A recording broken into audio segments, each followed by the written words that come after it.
يبحث عشاق كرة القدم العربية والسعودية في الوقت الحالي عن موعد مباراة الهلال والأهلي القادمة، والتي ستجمع الكبيرين في قمة منافسات الجولة العشرين من دوري روشن للمحترفين من 2025 إلى 2026، وستقام على ملعب المملكة أرينا.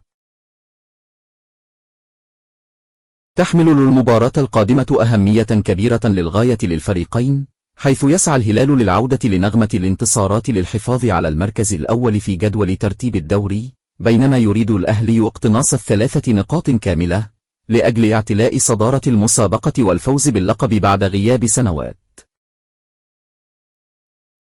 لم يحقق فريق الهلال بقيادة المدرب إنزاجي أي انتصار في آخر جولتين من الدوري السعودي، حيث تعادل أمام الرياض والقادسية، وعلى أثرها يحتل الزعيم صدارة جدول الترتيب برصيد 46 نقطة، بفارق 3 نقاط فقط عن الأهلي المتواجد في المركز الثاني.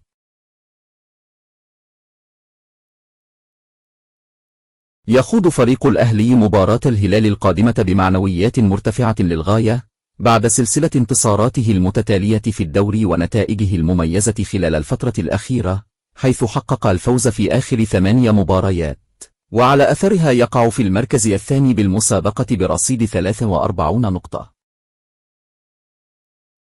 موعد مباراة الهلال والأهلي القادمة. ومن المقرر أن يطلق الحكم صافرة بداية كلاسيكو الأهلي والهلال في الدوري السعودي للمحترفين يوم الاثنين الموافق 2 من شهر فبراير القادمة، وذلك في تمام الساعة 8:30 مساء بتوقيت مكة المكرمة والدوحة، وفي تمام الساعة 7:30 مساء بتوقيت القاهرة والخرطوم، وفي تمام الساعة 9:30 مساء بتوقيت أبو ظبي.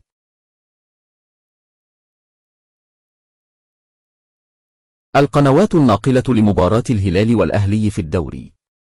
سيحظى كلاسيكو الهلال والأهلي على تغطية كبيرة نظرا لأهمية المباراة في تحديد متصدر الدوري، ويمكنكم مشاهدة القمة على شبكة قنوات 8 الحاصلة على حقوق نقل مباريات البطولة مباشرة وحصريا وبجودة عالية.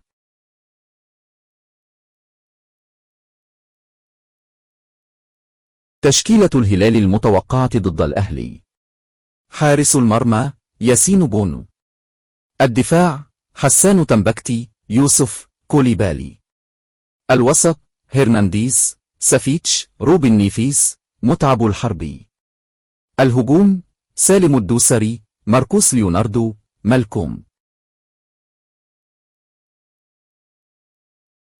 تشكيلة الأهلي المتوقعة ضد الهلال: حارس المرمى إدوارد ميندي. الدفاع: إيبانيس، فرانكيسي، ريان حامد. الوسط: جالينو، الجاهني، أتنجانا، محمد عبدي الرحمن. الهجوم: ميلوت، إيفانتوني، رياض محرز. لا تنسى الاشتراك في القناة وتفعيل زر الجرس ليصلك كل جديد.